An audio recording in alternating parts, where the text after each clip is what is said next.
Bienvenidos a Comprensión de los Tiempos. Hoy estamos en la tercera sesión, en la tercera clase de debate con el pastor y doctor Jeff Toll.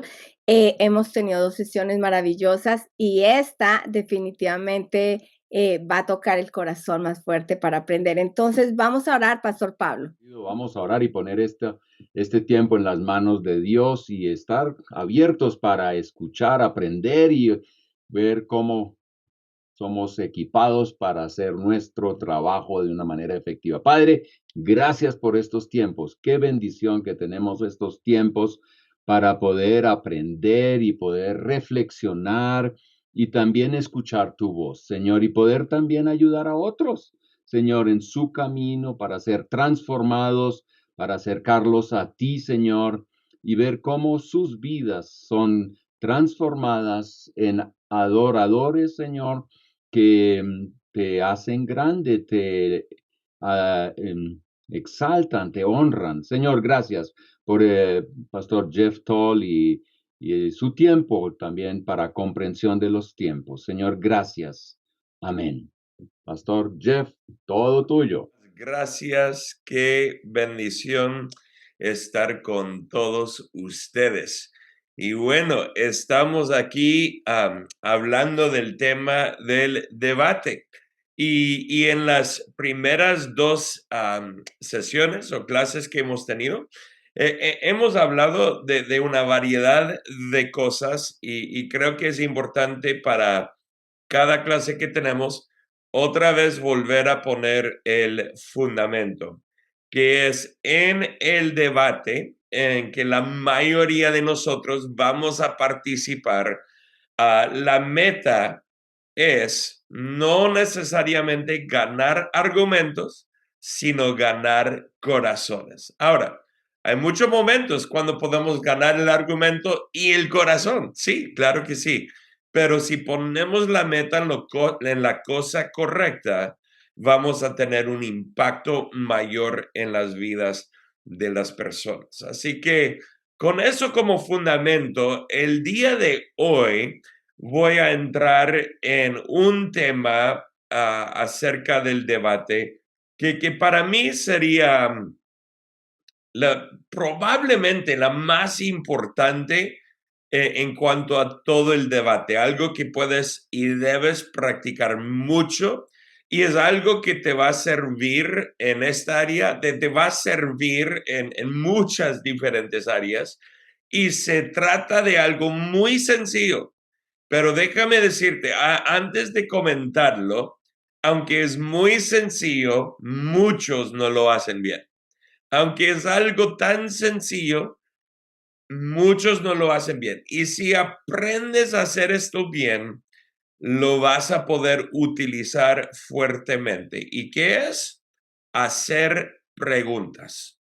Hacer preguntas. Así que el día de hoy quiero hablar acerca de el poder de las preguntas. El poder de las preguntas. Porque si tú puedes aprender bien a hacer preguntas, eso va a tener resultados muy, muy, muy poderosos, muy fuertes. Entonces, aquí es donde estamos, aquí es donde vamos a entrar. Ahora, para arrancar, quiero que sepas algo.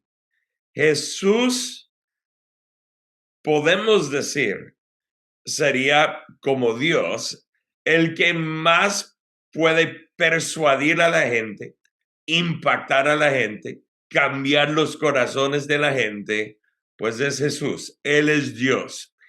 Y Jesús, él mismo, él hizo un total de 307 preguntas. En los 4 evangelios, 307 preguntas, un montón de preguntas. Ahora, nosotros tenemos la tendencia como personas de presentar cosas en vez de preguntar cosas. Déjame repetir eso. Tenemos la tendencia de presentar cosas en vez de preguntar cosas, porque lo que sabemos, lo que entendemos, eso queremos compartir y amén. pero la realidad es que las preguntas son muy poderosas. Y si aprendemos a usarlas, vamos a poder ser muy eficaces en el debate, en conversaciones casuales con las personas en cuanto a asuntos de la fe. Si te acuerdas de la segunda clase que tuvimos, yo hablé acerca de encontrar o buscar y encontrar la contradicción. Y que muchas veces la contradicción puede ser la clave, la llave que abre la puerta a la duda, donde una persona ya se abre a escuchar la verdad.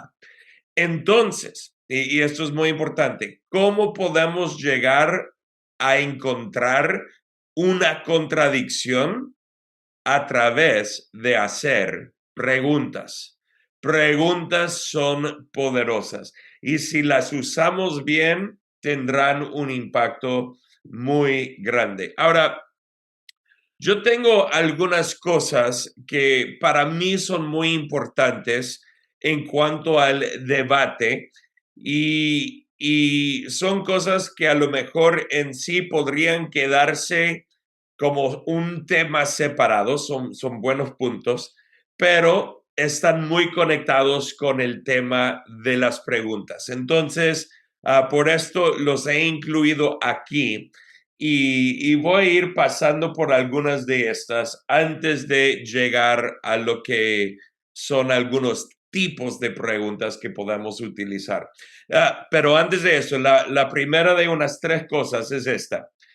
Lo que llamo representación correcta versus representación falsa. Representación correcta versus representación falsa. ¿De qué estoy hablando aquí? Es algo que ocurre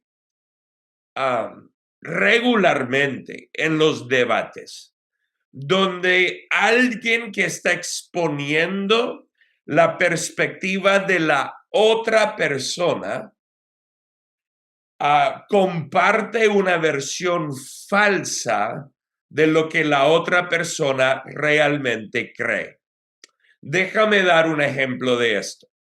He visto muchos, yo no he debatido personalmente con un musulmán, pero he visto muchos videos de debates con musulmanes, cristianos con musulmanes, y muchas veces el musulmán se encuentra diciendo del cristiano, ustedes creen en 3 dioses. Y el cristiano dice, no, nosotros creemos en un Dios. Y el musulmán dice, no, tú crees en 3 dioses. El cristiano, no, yo creo en un solo Dios. Y el musulmán dice, no, pero tú crees que hay el Padre y que hay el Hijo y que hay el Espíritu Santo. Así que tú crees en 3 dioses. Y el cristiano se frustra y dice, no, yo solamente creo en un Dios en 3 personas. Y el musulmán dice, eso es imposible. Así que tú crees en 3 dioses. Y ahí se queda pegado o estancado el debate porque el musulmán, aun si no lo puede entender, y el cristiano, aun si no lo puede explicar bien, porque hay muchos cristianos que no pueden explicar bien la Trinidad, el musulmán está representando de manera falsa la creencia del cristiano. Ahora voy a cambiarlo, porque yo no tengo que frustrarme con el hecho de que alguien en un debate represente falsamente lo que yo creo, ¿no? Yo puedo aclararlo y ahí seguimos adelante. Pero esa es una lección para nosotros, pero si lo ponemos al revés, sería lo siguiente. Si yo estoy hablando con un musulmán, si yo le digo, por ejemplo, tú no crees en Jesús, el musulmán a lo mejor va a decir, estás equivocado. Yo creo que Jesús era un profeta. Tenemos mucho respeto para Jesús. Y de repente terminas representando la creencia de un musulmán, representando su creencia de una manera falsa. Ahora, claro que sí, el musulmán no cree que Jesús es Dios, sabemos eso. Y ellos tienen una perspectiva más baja de Jesús, claro que sí, de lo que tenemos nosotros, igual que los testigos de Jehová, que creen no tanto que Jesús era profeta, tienen una creencia más alta de Jesús, pero todavía más baja que nosotros, porque no creen que Jesús es Dios.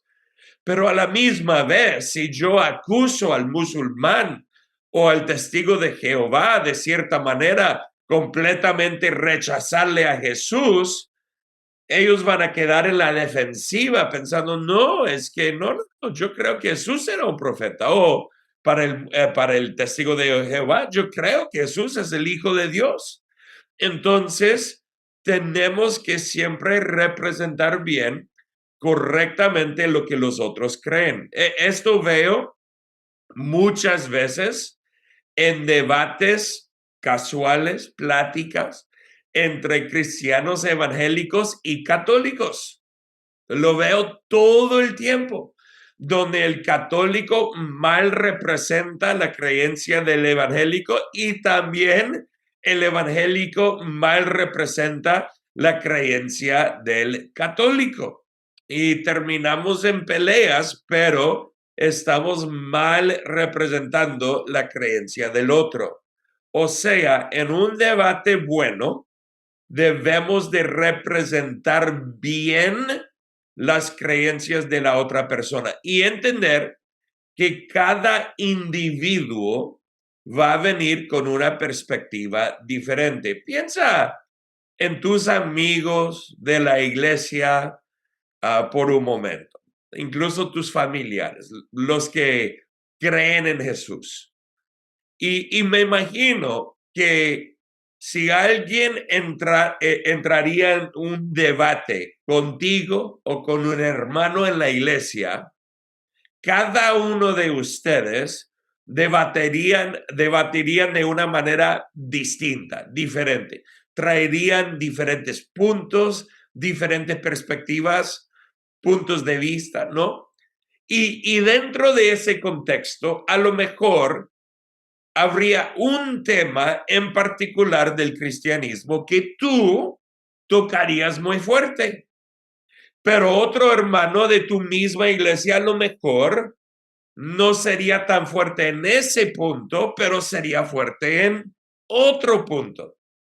Así es, o sea, cada debate, incluso los formales y los casuales, cada debate es un debate entre dos personas distintas, dos personas únicas. O sea, si yo hablo con un católico hoy, lo que ellos tienen en sus mentes y corazones será diferente que otro católico mañana. Y yo tengo que entender bien lo que ellos creen y cómo lo creen. En otras palabras, hay ciertos casos donde yo voy a saber más de doctrina católica que un católico con quien estoy hablando. Y puede haber otros momentos en que sé menos de la doctrina católica comparado con el católico con quien estoy hablando. Así que yo tengo que entrar en cada debate, en cada conversación de una manera distinta para entender lo que esa persona realmente cree acerca de un tema. Déjame dar un ejemplo aquí, especialmente en el mundo de católicos. Hay muchos católicos que en cuanto a la doctrina creen que orar a los santos que están en el cielo es similar en concepto a pedir que un amigo de la iglesia que le pides orar para ti o por ti. hay muchos católicos que en cuanto a la doctrina creen eso. O sea, simplemente como yo puedo ir con el pastor Pablo y decir, Pastor Pablo, estoy batallando con esta cosa, por favor, ora por mí. Y él dice con mucho gusto. Y él ora por mí en ese momento. Y hay muchos católicos en cuanto a la doctrina que creen que así funciona la oración. Con estos, hasta algunos usan el versículo en hebreo que dice que creo que es Hebreos, y puede ser que estoy equivocado, pero que tenemos esta gran nube de testigos, o sea, estos testigos que están en el cielo, que están mirando a nosotros en esta gran carrera en que nosotros estamos. Y muchos católicos dirían, no, mira, es que hay todos estos testigos, están mirando a nosotros, igual como pido al pastor Pablo, la pastora María Inés, a que oren por mí, también les pido a ellos, los santos que están en el cielo, para que oren por mí también. Así que si hablo con un católico, a lo mejor esa es su creencia. Ahora, si hablo con otro católico, a lo mejor venera, hasta adora a los santos que están en el cielo, como una adoración, idolatría falsa. Pero la pregunta es, ¿cómo voy a saber dónde está esa persona en esa línea de pensamiento? Ahora, para que sepan, porque no quiero que me duden aquí en la enseñanza que estoy haciendo, yo no creo en pedir ni oración de los santos en el cielo. Yo no tengo esa práctica, no lo hago. Mi punto aquí hoy es que debemos de representar correctamente la creencia de esa persona. Porque podemos decir, es que tú adoras a los santos, a uno, y me dice, no, ¿para qué? No, yo no los adoro no es que tú los adoras. Y dicen, no, pero no los adoro. Y terminamos en una frustración porque no estoy representando correctamente a lo que uno cree. Pero ¿cómo llego a poder representar correctamente lo que uno cree? A través de las preguntas. Si utilizo muchas preguntas, voy a entender lo que ellos realmente piensan y lo que ellos realmente creen. Porque incluso si yo estudio, como hablé en la segunda clase, el Corán, o si estudio las doctrinas católicas, o si estudio lo que los testigos de Jehová creen, o cualquier otro grupo o religión, aunque puedo encontrar mucha información, cuando se trata de un debate con un individuo, es distinto.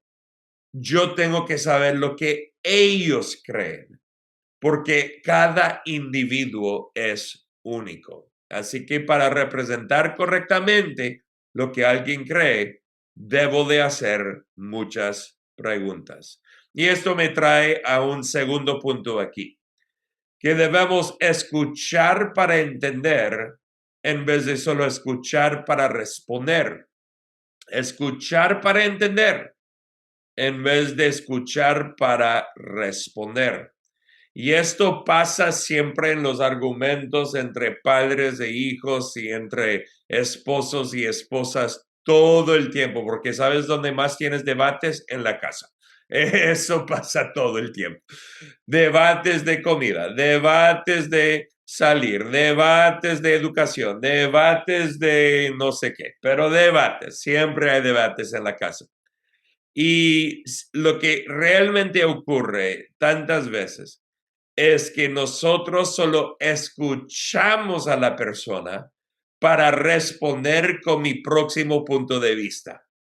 O sea, estoy utilizando el comentario de la otra persona solamente como un fundamento en que poner mi propio comentario. Pero honestamente, en el debate eso no funciona bien. no funciona bien, no funciona para realmente convencer a otra persona. Simplemente utilizar el comentario de otra persona para que pueda entrar con un punto que yo ya tengo formado en mi mente, no es eficaz en el debate, ni en el formal, ni en el casual. Entonces, lo que nosotros tenemos que hacer es escuchar para entender, escuchar para entender, no escuchar simplemente para responder. Y para poder entender qué debemos de utilizar. Otra vez, las preguntas. Entre más preguntas utilizo, más voy a entender a la otra persona, lo que ellos creen, lo que está pasando en sus corazones. Esto es muy importante, muy importante. Entonces, escucha para entender en vez de simplemente para responder. Y de ahí esto me trae al tercer concepto aquí, que es que podemos estar a la defensiva o a la ofensiva. Pero déjame describir lo que esto significa. Creo que todos estarían de acuerdo que estar a la ofensiva en un debate es mejor que estar a la defensiva. Claro que sí. Estoy totalmente de acuerdo. Gracias por tu opinión a todos ustedes. ¿No? Es mejor estar a la ofensiva que la defensiva. Pero el problema está en que nosotros normalmente consideramos estar a la ofensiva diciendo o haciendo buenos puntos. Pero en realidad, eso en el debate no es lo mejor para estar a la ofensiva. ¿Por qué? Porque lo que tú consideras la ofensiva, déjame dar un ejemplo del debate formal. En un debate formal, muchas veces lo que ocurre es que cada uno tiene una cierta cantidad de tiempo para hacer una presentación.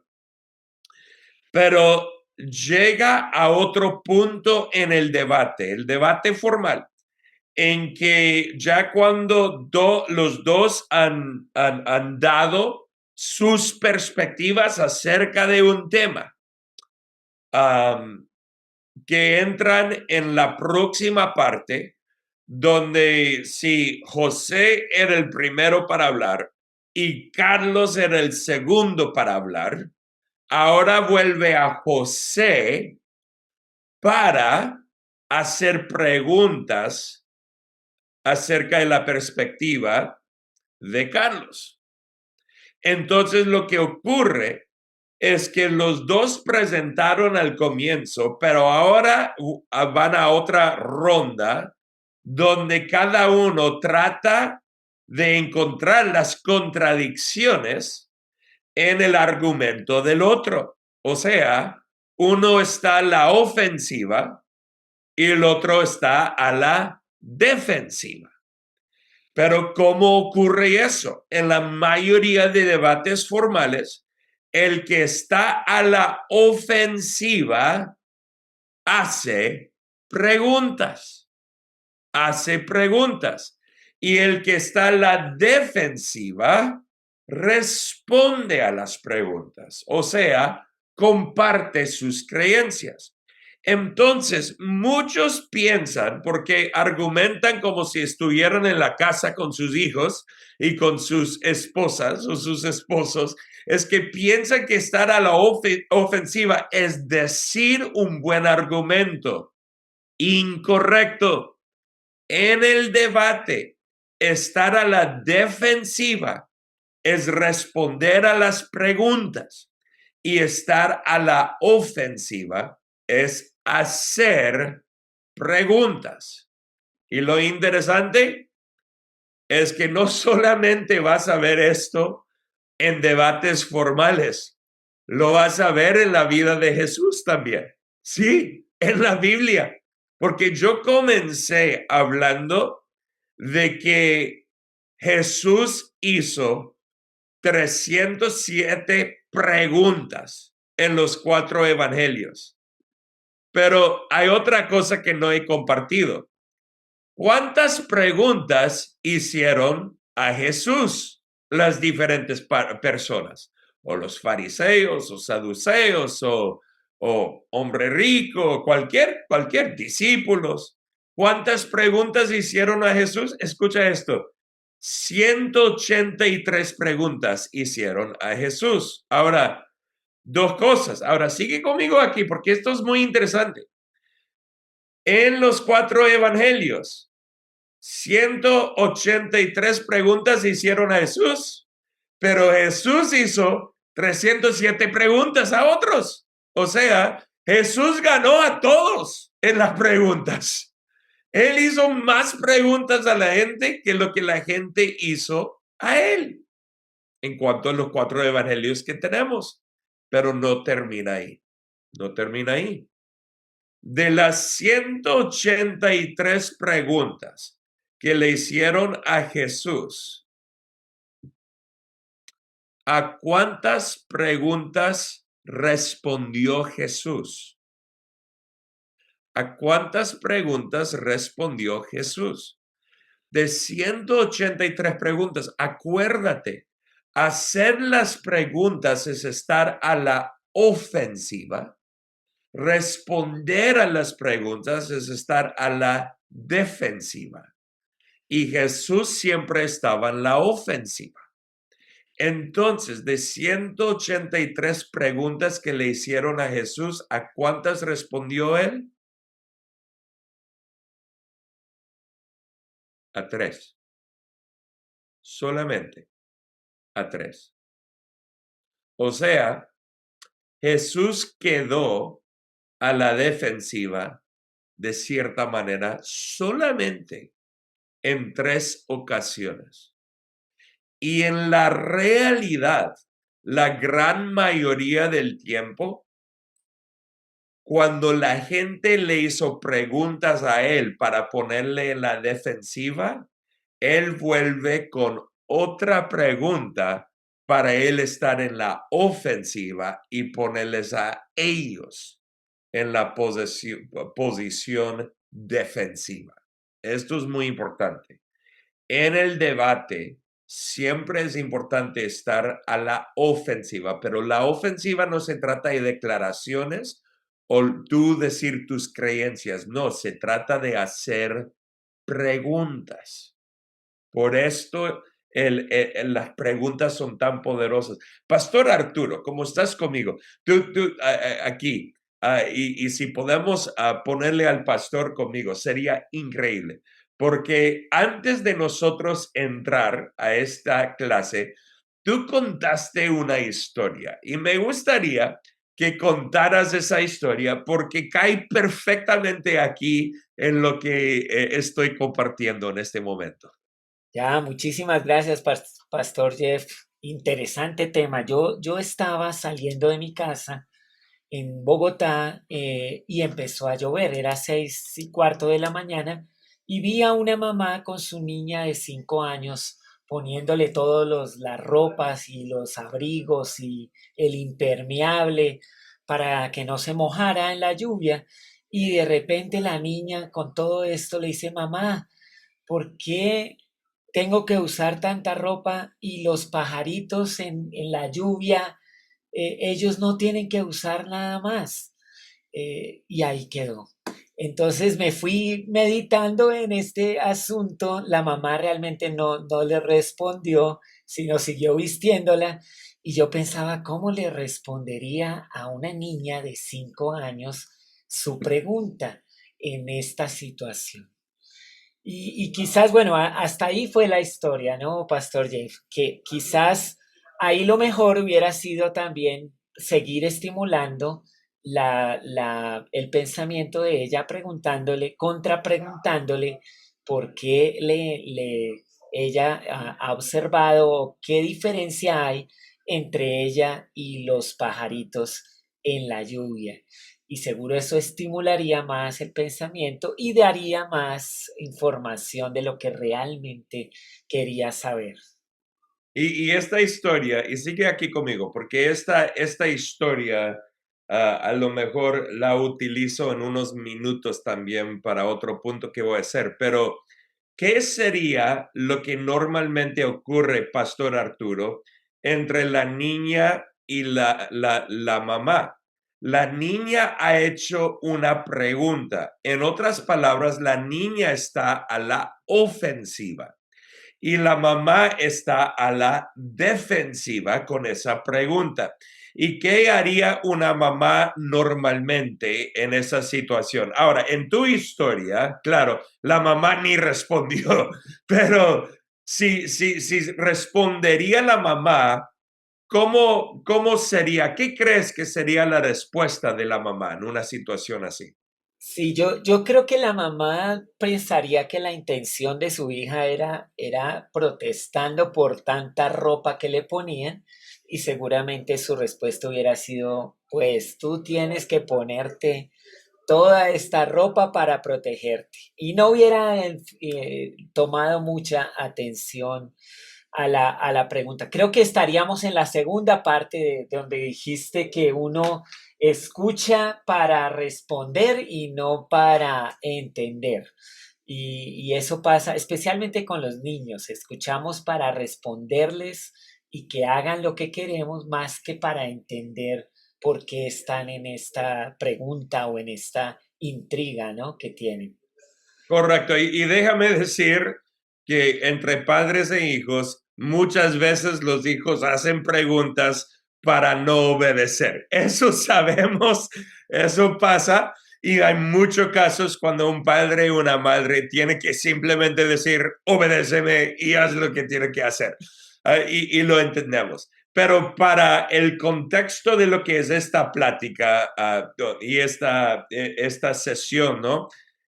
A lo mejor la mamá, si hubiera respondido a la pregunta, pudiera haber dicho, ¿qué crees, pastor?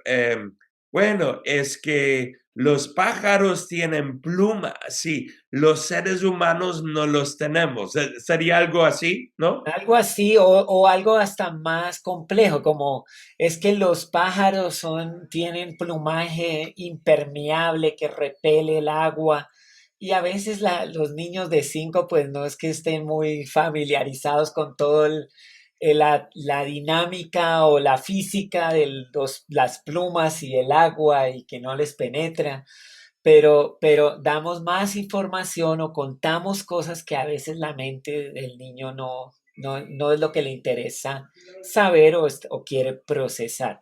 Pero empezamos a dar más información y no lo que realmente ellos quieren preguntar o quieren saber en ese momento. Sí. Y las preguntas, muchas gracias, Pastor Arturo, eso ayudó muchísimo. Y en muchos momentos lo que es necesario, en la mayoría del tiempo, lo que es necesario es cambiar de la defensiva a la ofensiva. Pero ¿cómo cambias eso? No con declaraciones, sino con preguntas. Déjame usar esa misma historia. A lo mejor la mamá pudiera haber preguntado, bueno, ¿qué crees tú, mija? ¿Qué crees que es la diferencia entre los pájaros y los seres humanos? Y a lo mejor eso estimula la mente de la niña para pensar, y ahora la niña está a la defensiva. En otras palabras, ella tiene que encontrar la respuesta a esa pregunta.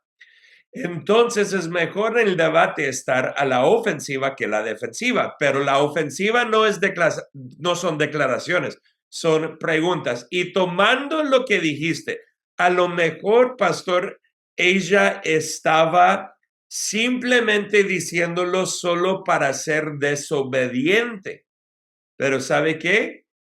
En lo mismo funcionan las preguntas. En lo mismo.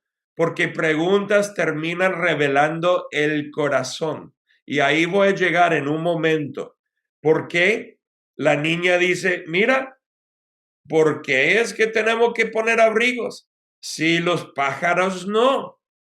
Y a lo mejor pregunto a la hija, ¿qué crees que es la diferencia entre los pájaros y los seres humanos? Y a lo mejor en vez de responder a eso, ella lo convierte, se pone a la ofensiva y me hace otra pregunta a mí, porque los niños son inteligentes. Y de ahí vamos, pregunta, pregunta, pregunta, pregunta, pregunta.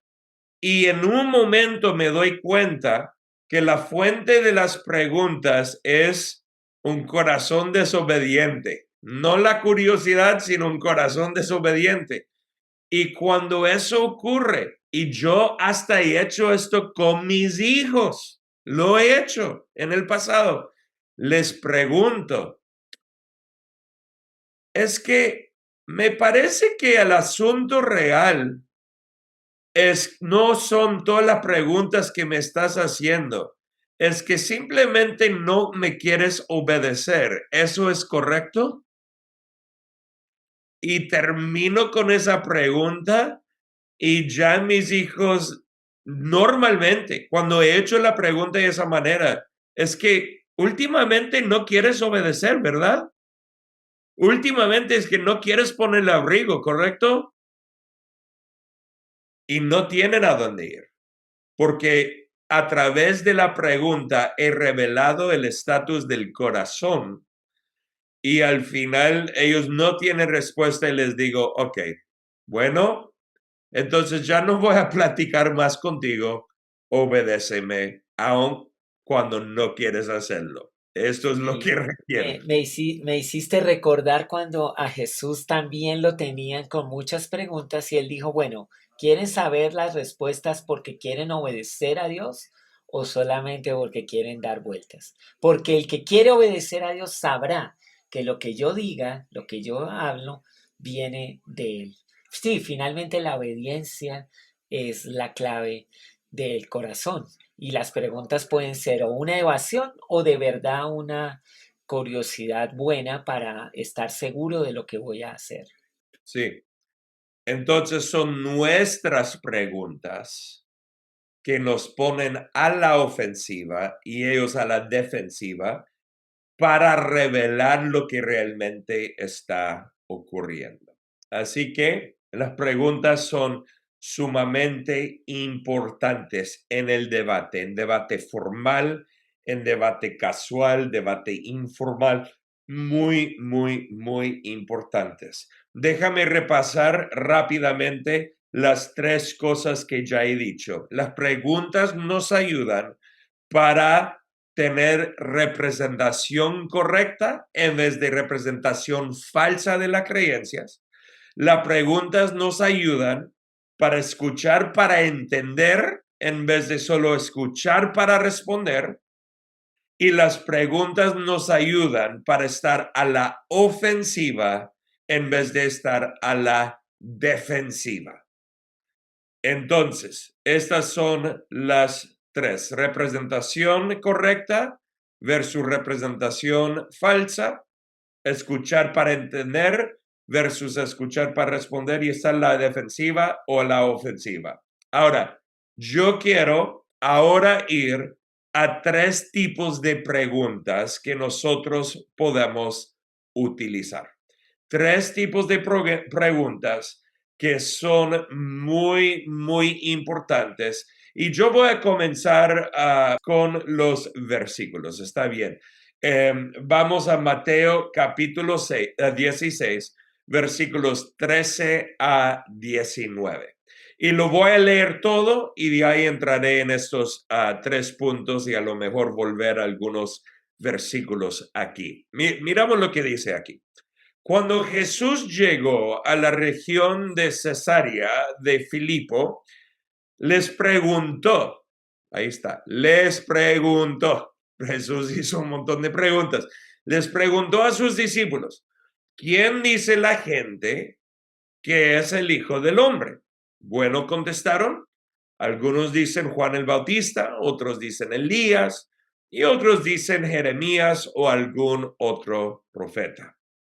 Entonces les pregunto, ¿y ustedes quién dicen que soy? Simón Pedro contestó, tú eres el Mesías, el Hijo del Dios viviente. Jesús respondió, bendito eres, Simón, hijo de Juan, porque mi Padre que está en el cielo te lo ha revelado.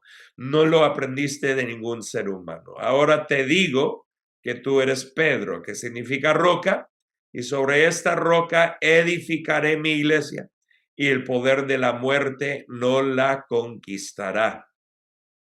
Sigue diciendo en versículo 18 o 19, perdón, y te daré las llaves del reino del cielo. Todo lo que prohíbas en la tierra será prohibido en el cielo, y todo lo que permitas en la tierra será permitido en el cielo. Ahora, vamos vamos a ver dos de las tres preguntas aquí. Pero la tercera pregunta van a entender también. La primera o el primer tipo de pregunta es lo siguiente: preguntas de cabeza. Aquí están las tres: cabeza, corazón y manos. Y este es un formulario que a veces usamos mucho en el discipulado. Pensamos en cabeza, corazón y manos. Pero podemos usar este mismo como filtro, este mismo cuadro para pensar acerca de las preguntas. Ahora, preguntas de la cabeza son preguntas enfocadas en información, simplemente tener información. Y en un debate podemos utilizar preguntas de cabeza, de información, para entender mejor a la otra persona, para saber lo que creen en cuanto a, o sea, opiniones o perspectivas, lo que sea. Volvemos a los versículos 13 y 14 porque quiero mostrarles aquí cómo Jesús lo hace. Dice que les preguntó a sus discípulos, ¿quién dice la gente que es el Hijo del Hombre? Esta es una pregunta de información, o sea, repórtame, dime, ¿qué es lo que otros están diciendo acerca de mí? Y contestaron, pues algunos dicen Juan el Bautista, otros Elías, otros Jeremías, algunos otros profetas. Así que es una pregunta de cabeza, de información. Y él usa esta clase de preguntas para entrar, para abrir la puerta. Oh, mira, es que los discípulos de Jesús deben de dar impuestos o no. Pues muéstrame una moneda. ¿Quién es la cara que está en esta moneda? O sea, es una pregunta de información, de cabeza, pero lo usa como la entrada para llegar a donde él quiere llegar, ¿no? Y después Jesús ahí en esa historia responde, pues das a César lo que es de César y das a Dios lo que es de Dios, ¿no? Así que da una perspectiva, pero la da con y después de una pregunta de información de cabeza que le hace entrar al tema. Y esto es muy importante. Pero al hacer esta pregunta de información, él ya está provocando a la gente a estar a la defensiva. Y cuando digo defensiva y ofensiva, no estoy hablando de frustración o enojo en un debate. Estoy hablando de posición, ¿ok? Así que pone a los otros a la defensiva, donde ellos ahora tienen que pensar, bueno, ok, la cara en la moneda es pues la cara de César. Entonces, ok, y ahí Jesús dice, pues claro, el dinero de César se lo das a César y lo que es de Dios se lo das a Dios. No, tranquilo. Y puede responder, pero ya después de utilizar una pregunta. Y aquí Jesús con sus discípulos hace lo mismo. Pero mira, en esta plática, Jesús está llegando a un punto bastante fuerte acerca de su identidad. Está preguntando a sus discípulos en una plática para revelar su propia identidad. Esta es una plática, pero muy importante, muy importante. ¿Y sabe qué haríamos nosotros normalmente en debates? Enfocamos mucho más en presentación que preguntas. Así que es que Jesús es Dios con un testigo de Jehová. Presentación. Jesús es Dios. Así dice la palabra. Déjame mostrarte todos los versículos que muestran mi punto de vista. Presentación. Pero en esta plática con los discípulos, que yo diría es no la única, pero una de las más importantes, que se trata de la revelación de quién Él es. Jesús no entra con presentación. No dice a sus discípulos, queridos discípulos, para que sepan, yo soy Jesús, el Hijo de Dios, el Mesías. ¿Ok? ¿Confirmado? ¿Todos me entienden? ¿Bien? ¿Me creen? Muy bien. No. En este momento, cuando Jesús desea que ellos tengan la revelación más grande de quién Él es, Él utiliza ¿qué? Preguntas. Preguntas. Así que pregunta de cabeza, que es una pregunta de información. Pero la segunda pregunta o el segundo tipo de pregunta es una pregunta de corazón. Una pregunta de corazón que tiene que ver con las creencias. Una pregunta de corazón que tiene que ver con creencias. Pero déjame aclarar algo aquí. Esto es muy importante. Podemos, claro que sí, en la pregunta de cabeza, hablar de creencias como teología, doctrina, creencias así, ¿no? Si Jesús es Dios para el cristiano o si Jesús es nada más un profeta para el musulmán. Podemos mantenernos en el lugar de cabeza o el lugar de información, usando preguntas para sacar teología y doctrina y cosas así. Cuando yo digo preguntas hacia el corazón, que son preguntas de creencia, el interés aquí es saber lo que realmente está en el corazón de la persona, lo que realmente, profundamente está ahí en su creencia, que puede incluir los deseos del corazón, lo que realmente uno está buscando de Dios y tantas creencias, hasta creencias de cierta manera personales o doctrinas o teologías que han llegado a estar bastante profundo en el corazón de esa persona. O sea, donde no es solamente un asunto intelectual, sino un asunto emocional, un asunto muy pegado al corazón. Y Jesús lo muestra aquí. Después de la pregunta de cabeza para información, Él va a una pregunta de corazón, que se trata de creencia. Y mira su pregunta en versículo 15 aquí. ¿Y ustedes quién dicen que soy? ¿Quién dicen ustedes que soy? Y Simón Pedro contestó, tú eres el Mesías, el Hijo del Dios viviente. Wow. Wow. Simón Pedro afirma la identidad de Dios, de Jesús. Y Jesús aquí no les presentó nada, solamente preguntó. Pero hay algo poderoso que ocurre con las preguntas en el debate también, que cuando haces preguntas que pueden revelar el corazón,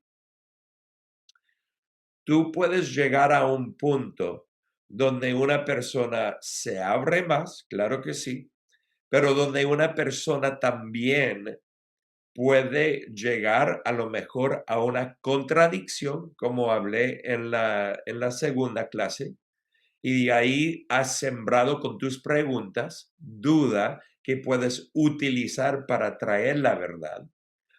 O en otros casos, las preguntas del corazón resultan en una declaración de la verdad, algo que es verdadero, como pasó aquí con Simón Pedro. Y cuando eso ocurre, es poderoso. ¿Por qué? Porque la realidad es que si yo fuera Jesús en ese momento, si le hubiera dicho a ellos, a los discípulos, yo soy el Mesías, el Hijo del Dios viviente, a lo mejor no lo hubieran creído de la misma manera. Pero cuando de repente con la pregunta de Jesús, ¿quién dicen que soy? Sale la respuesta de Pedro. Tú eres el Mesías, el Hijo del Dios viviente. Como sale de él, resulta eso en ser una convicción más fuerte en el corazón de él. Mucho más fuerte que solamente Jesús decirles, deben de creer que soy el Mesías. Cuando Pedro él mismo lo declara, se convierte en una convicción.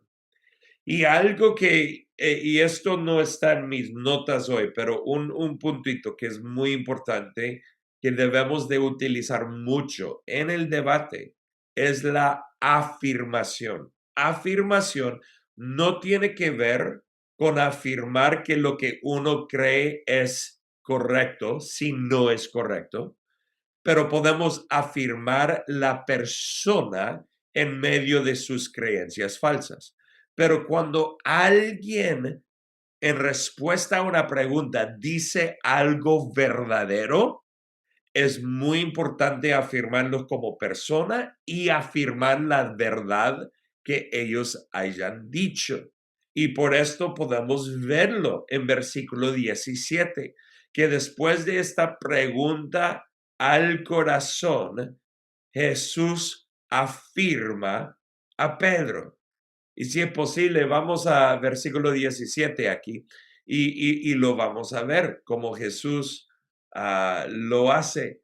Porque él dice a Pedro, bendito eres. Él afirma a la persona. Bendito eres, Simón, hijo de Juan, porque mi Padre que está en el cielo te lo ha revelado. En otras palabras, bien lo has dicho, porque mi Padre te lo reveló, tú lo has dicho correctamente, no lo aprendiste de ningún ser humano. Entonces debemos de afirmarlos cuando dicen algo correcto en respuesta a una pregunta. Y con esa pregunta podemos revelar esas preguntas, revelar lo que está en el corazón, o para bien o para mal, o dudas o preguntas o inquietudes, lo que sea. Y dentro de todo esto, llegamos a donde tenemos que llegar.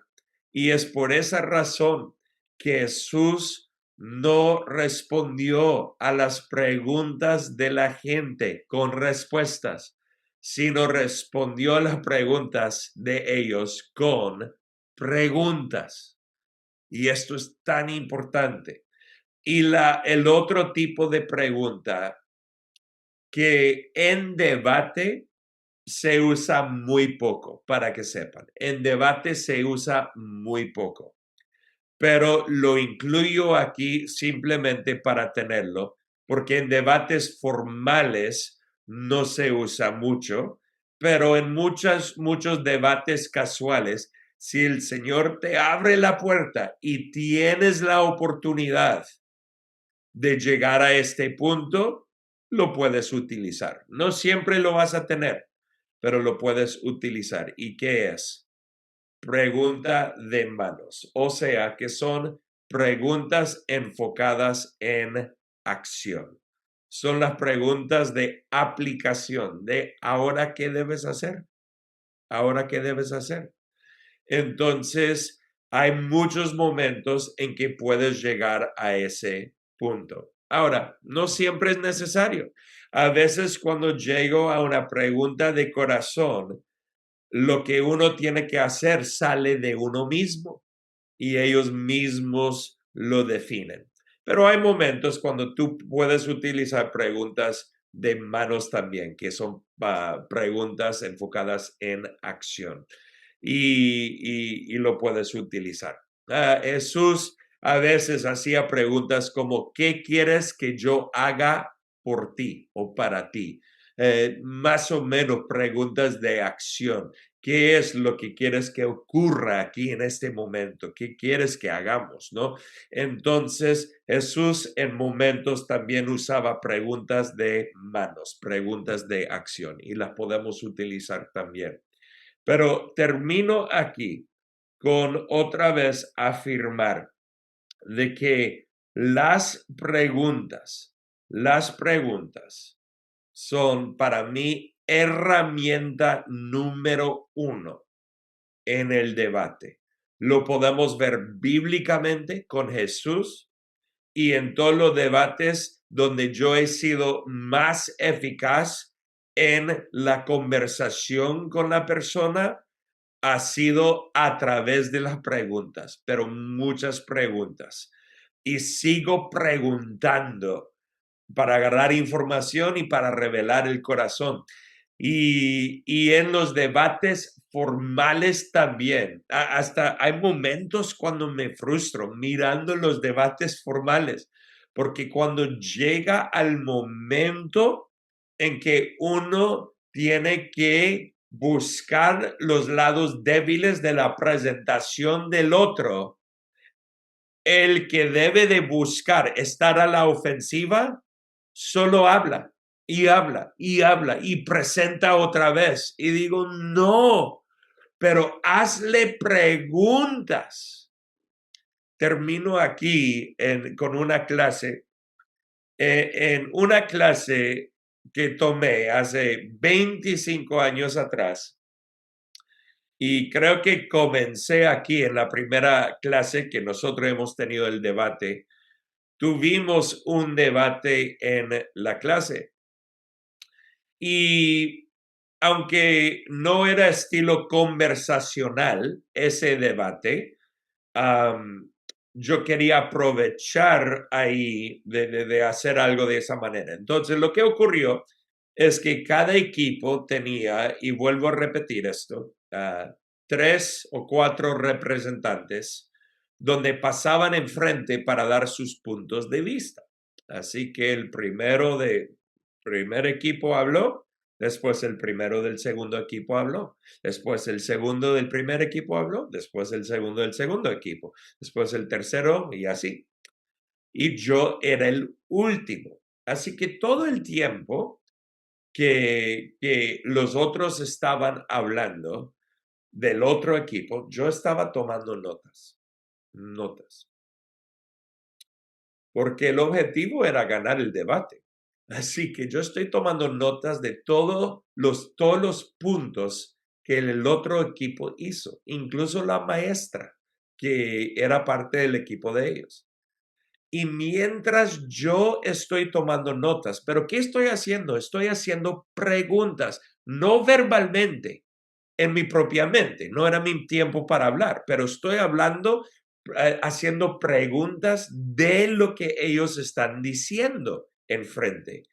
Y cuando hago mis preguntas internas, me doy cuenta, sin hablar de los puntos de mi equipo, de que el otro equipo había entrado en varias contradicciones, pero varias contradicciones en sus propios puntos que ellos habían hecho. Así que yo estoy anotando todo y dándome cuenta de las contradicciones. Y cuando van los primeros 3 de mi equipo, cada uno de mi equipo simplemente presentó su tema. y cada uno del otro equipo simplemente presentó su tema. Y yo estoy como que soy el único que estoy interactuando o que voy a interactuar con el tema del otro. Y así que yo termino y encuentro estas contradicciones y subo enfrente y digo, aquí hay un problema. Y el problema, y para que sepan, debe caber, debo decir esto. Yo estuve en un equipo con un punto de vista porque el tema y el punto de vista fue asignado por un profesor invitado que tuvimos ese día.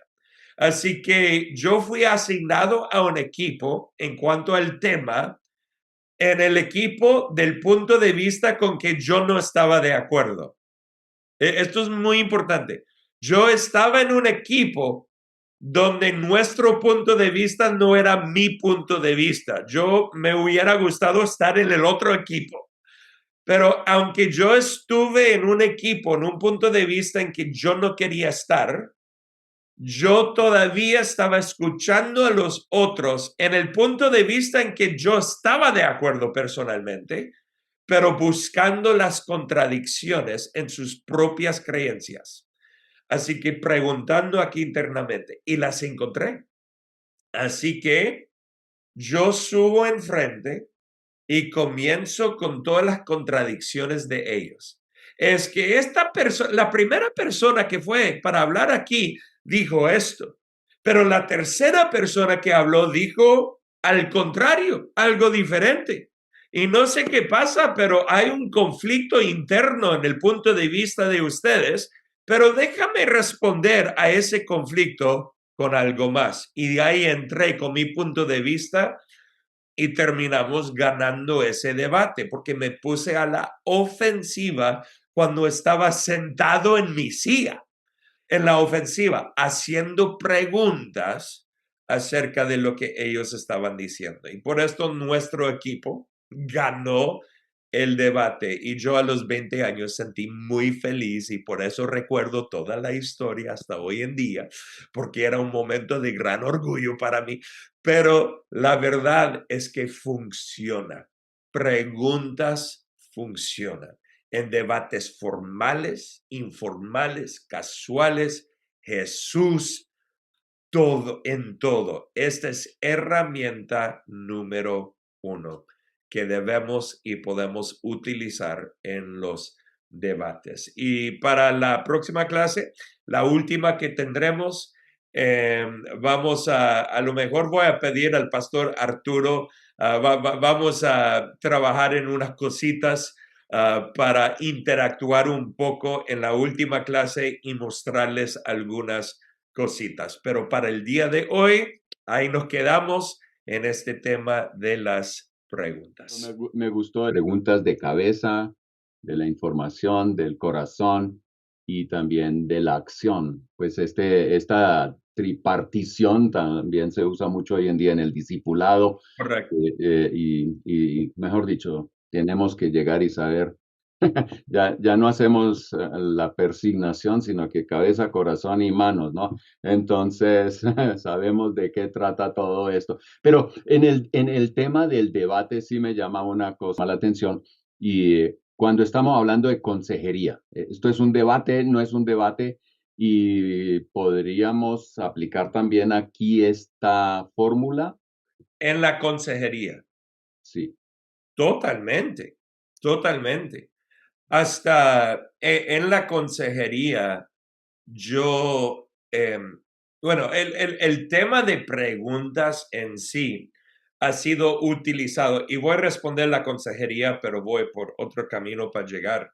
El tema de preguntas ha sido usado muchísimo hoy en día, en los últimos 10 años, 15 años más o menos, con el tema de coaching, de coaching.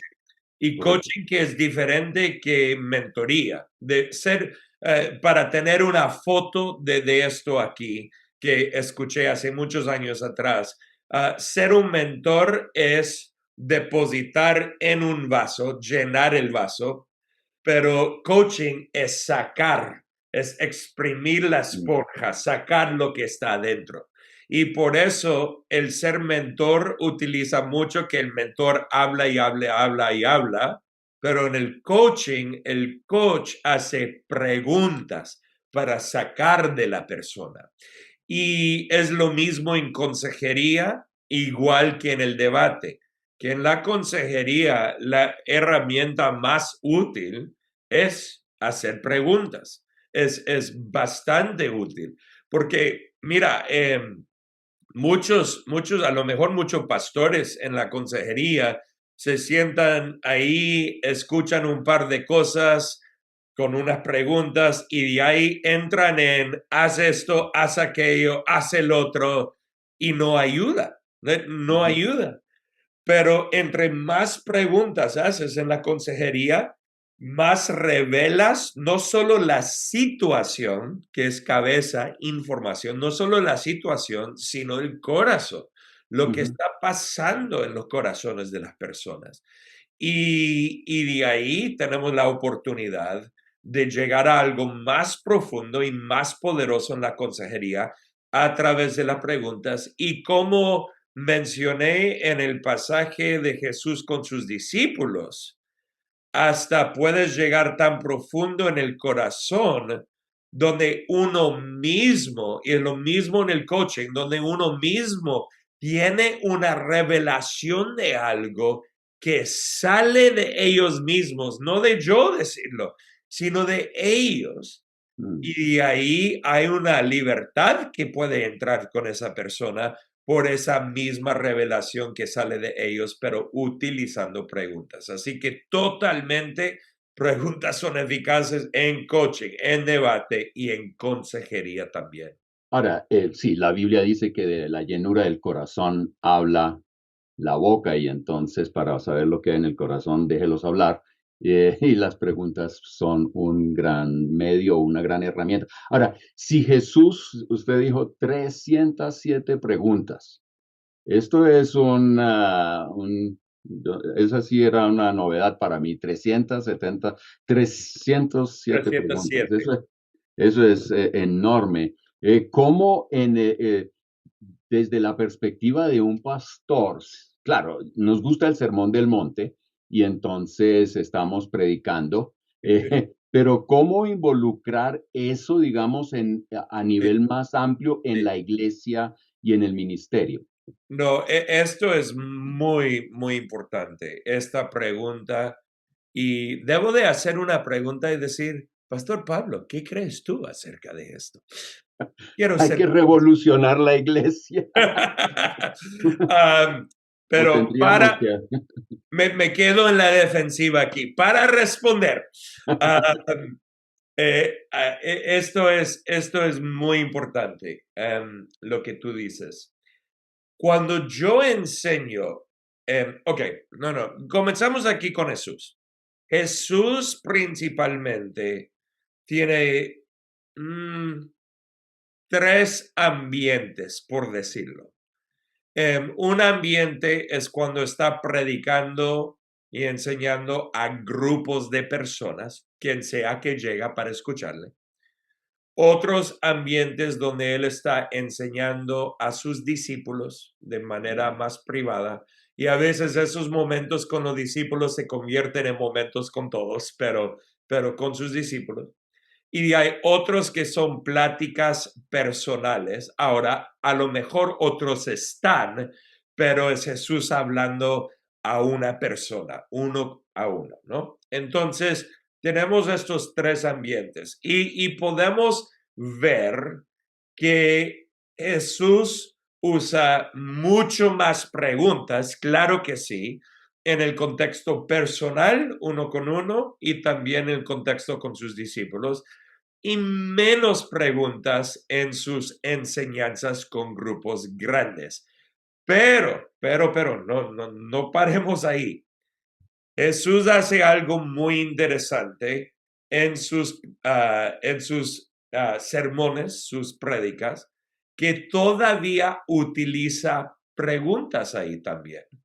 O sea, no preguntas donde una persona responde verbalmente, pero utiliza preguntas para que la persona responda en su cabeza, para interactuar con la gente y tener una conversación, aun si él es el único que está hablando. Entonces, hay dos clases en las prédicas. Me enfoco ahí un momento, porque tanto pastores están predicando y enseñando todo el tiempo, clases y servicios y todo. Debemos de todavía utilizar preguntas. Podemos hacer preguntas a la gente sin que nos respondan, pero a veces para que sepan, cuando estoy en una clase más pequeña, yo hago preguntas y les pido que respondan, aunque yo estoy enseñando, pero a lo mejor en un ambiente más grande, en la iglesia, no fluye así, pero todavía puedo usar preguntas. Y una segunda cosa que es muy importante de preguntas en cuanto a prédicas y enseñanzas, y es esta. Yo como el pastor o como el maestro debo de hacer preguntas del texto, preguntas de la creencia, preguntas de la teología, preguntas de lo que voy a decir. Cuando digo eso, no estoy hablando de manera donde nosotros no creemos la palabra. No, claro que sí creemos la palabra. Pero es natural de cuando tú y yo presentamos un tema, la misma gente cuando nos escuchan tendrán preguntas en sus cabezas acerca de lo que estamos enseñando.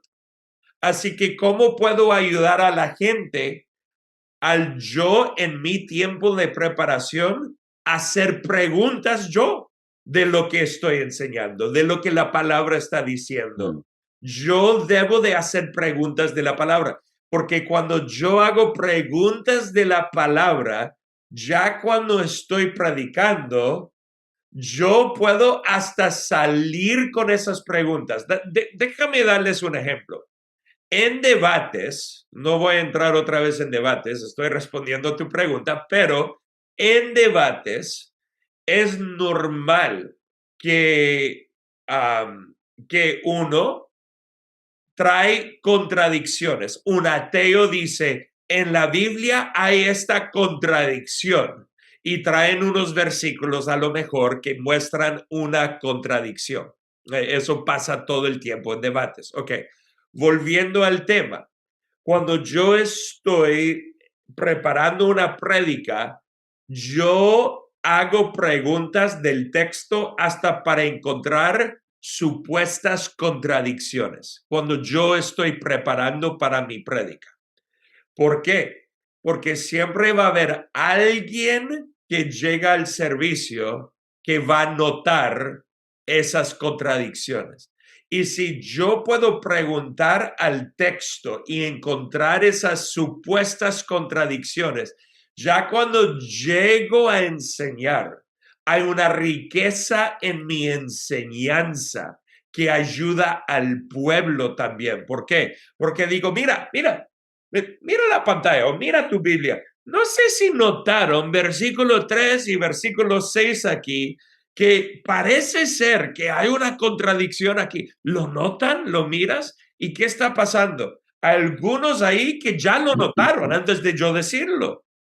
Y hay otros ahí que no lo notaron, pero al yo decirlo, ellos ahora les cabe la duda. Ay, pero sí, pero ¿por qué está así? Y ahora yo puedo entrar con la pregunta y la respuesta, que queda mucho más sellado en el corazón de los que están escuchando. Así que preguntas de dos tipos en las prédicas y enseñanzas. Uno, preguntas hacia la gente, y dos, preguntas mías hacia la prédica y el texto que puedo utilizar porque otros tendrán esas preguntas y puedo usarlas y responderlas. Y termino diciendo que cuando vamos más a grupos más pequeños como los discípulos y a pláticas uno a uno, Jesús utilizó muchas más preguntas en esos contextos y debemos de ser iguales. El discipulado mejor usaría muchas preguntas. Un ejemplo más para responder a la pregunta. En muchos grupos pequeños de iglesias o células, o pon el nombre que quieras, el líder del grupo le encanta enseñar, así que prepara su enseñanza y lo trae.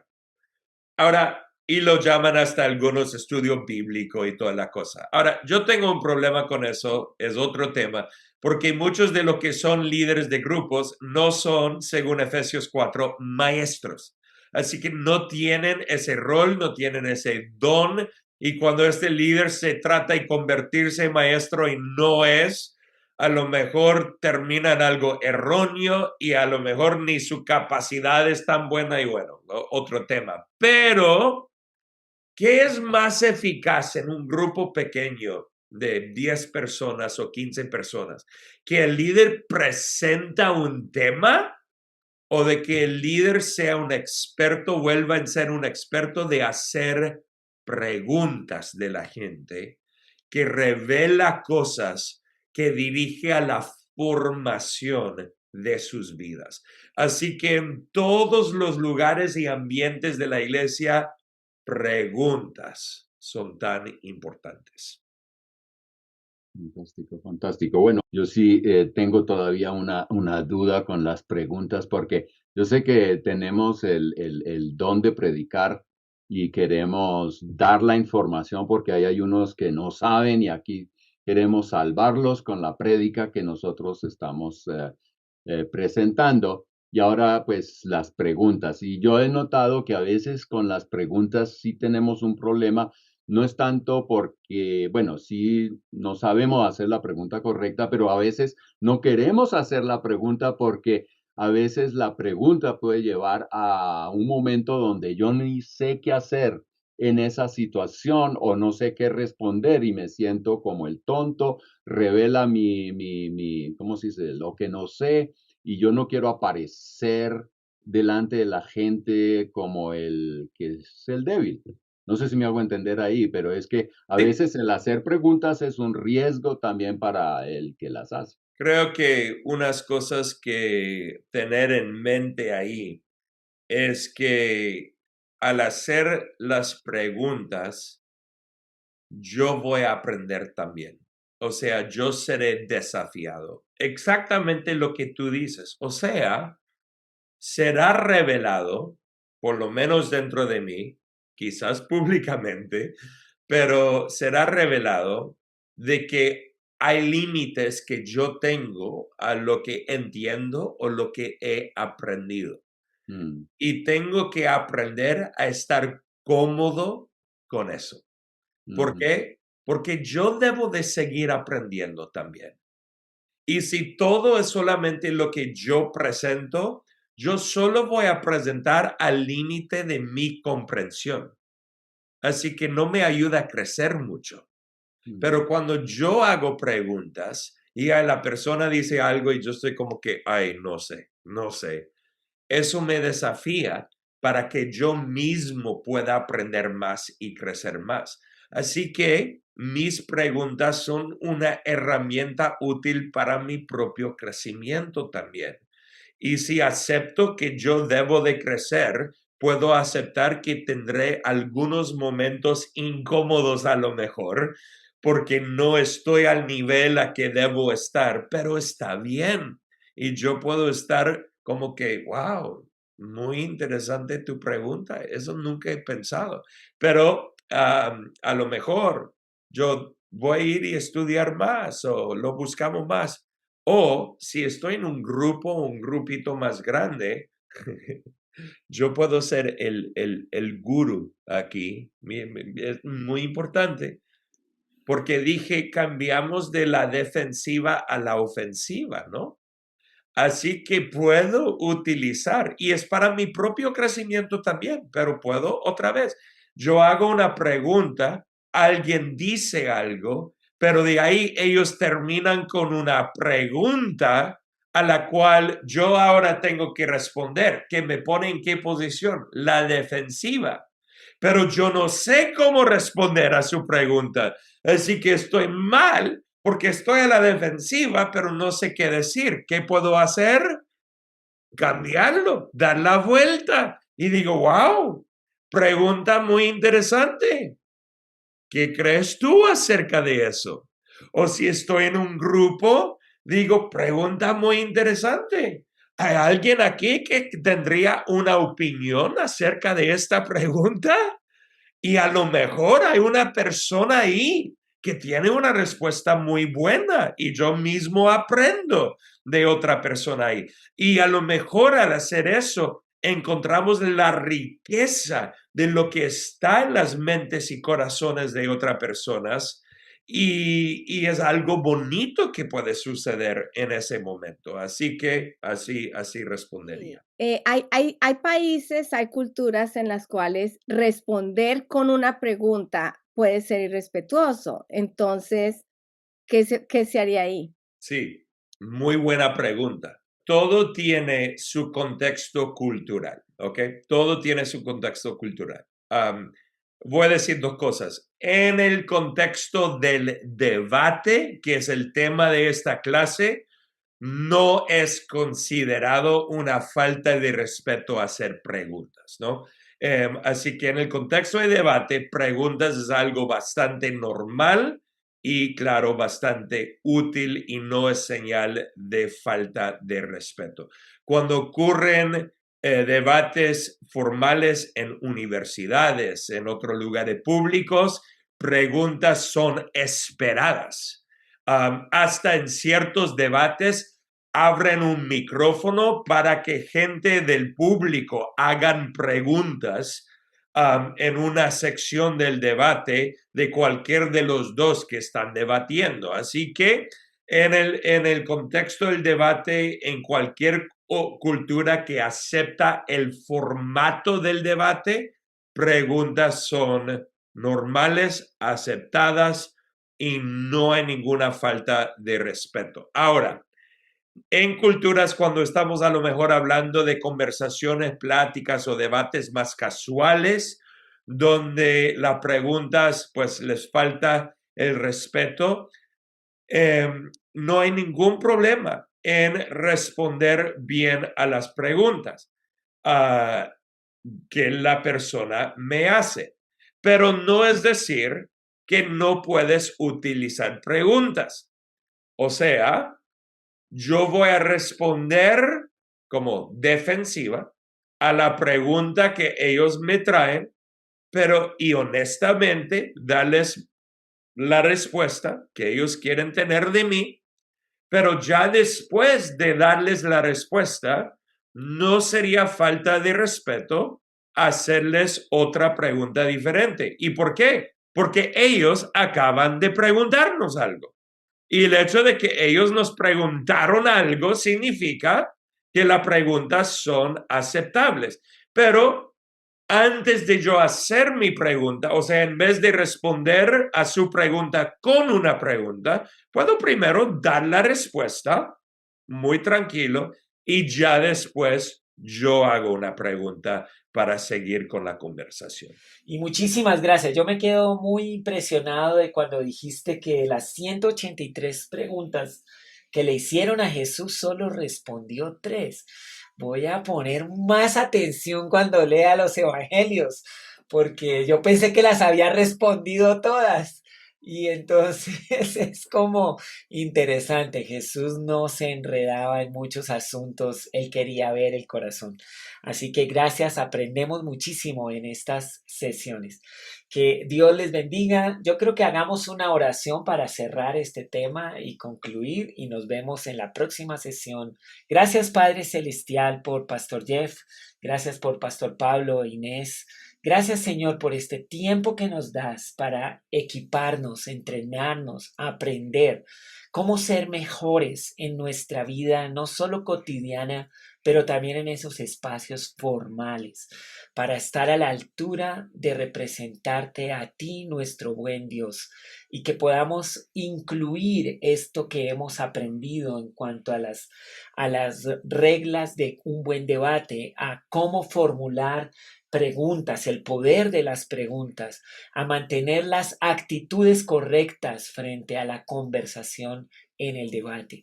Gracias, Señor, por todo esto. Y nos preparamos, Señor, para seguir entrenándonos en ti en el nombre de Jesús. Amén. Amén. Y también recuerden, inscríbase en este canal de YouTube. Suscríbase, póngale un me gusta, ponga comentarios. Si estas clases son de edificación, hágalo porque eso nos ayuda a que estos videos sigan llegando a más gente. Es una forma de propagar estos videos a más gente. Ese es el propósito de comprensión de los tiempos, invitar profesores que les gustan ciertas áreas de la enseñanza para que nos enseñen y que toda América Latina sea llenado con el Evangelio. También los invitamos a hacer sus donaciones a Comprensión de los Tiempos. Puede visitar nuestra página web y ahí hay un botón donde dice donar. Usted puede escoger la forma para hacer sus donaciones y si no, llámenos. Comuníquese con nosotros, escríbanos por email para poder entender cómo ayudarle hacer sus donaciones. Nosotros hemos llegado hasta aquí, es el 5º año en Comprensión de los Tiempos, donde seguimos adelante gracias a la generosidad de personas como usted. Dios les bendiga.